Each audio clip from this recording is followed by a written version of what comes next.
Thanks for talking to Singapore, Chloe. Of course. Congratulations on the movie.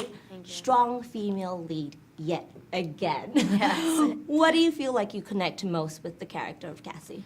I think it's a lot of things. I think what I really enjoy about the character of Cassie is that she's your typical ordinary teenage girl, but she is placed in extraordinary circumstances where she has to fight for the love of her family and to persevere against all odds. And I think that's what really makes her who she is, and that's why I really gravitated towards her. Family is important to you, obviously. Very important to And me. they're saying that this is what it's gonna do for aliens what Twilight did for vampires.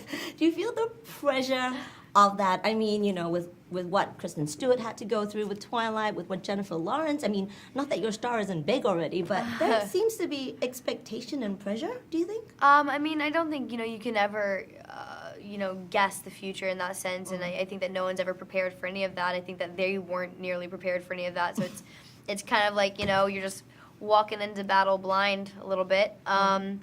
Yeah, I mean, it's, I hope it does well. I hope people see the movie. I hope they really enjoy it, and that's all I can really wish. Yeah, but you don't feel the pressure of sort of being a role model. I mean, because, you No, I mean, I think that, the pressure of being a role model has been there forever. I mean, I think that from the minute I stepped on screen, I always thought that, what I do is going to be seen by young girls, whether I want, young boys and girls, whether I want that to be the way it is or not, but I've been placed in a position of influence and power, and I either use that for better, and I either positively influence that or I don't.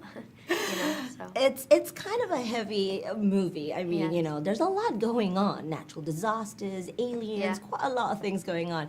What was it like on set? I mean, you're all young, you're all on set together. Did you do anything? Was there any sort of anecdote you can share where it was fun? Something, did you pull pranks on each other just to lighten the mood? Yeah, I mean, we would joke around all the time, and I felt like there was never a dull moment on set. I mean, my little brother and I, whenever we were in scenes together, we had like all these tsunami things happening, and he always thought it was like a playground, so he would just like run around and splash in the water, and so it was always a fun moment on set. And then going on the fact that your little bro is in it, like, going home, did you guys ever say, okay, then we're not going to talk about work once we're home, that sort of thing? Yeah, I mean, my actual brother, no one's in the movie. Okay. It's just my little brother in the movie. Okay. Yeah. I only have older brothers. Okay, sorry. No, All right. you're fine. So what would you do if an alien in real life comes and knocks on your door and says, hey, Chloe, what would you do? What would I do? I don't know. I mean, I think that, that's the question of the movie is, what do you do when you're faced with this, this dire circumstance? Do you fight or do you flee, And I would love to say that I would fight, but I don't know. I mean, I don't know. I haven't been faced with that amount of disaster. So we'll see. I guess. But you wouldn't invite him in and offer him a cup of tea or anything. If he was nice, I would. It depends on if he was crazy or nice. True.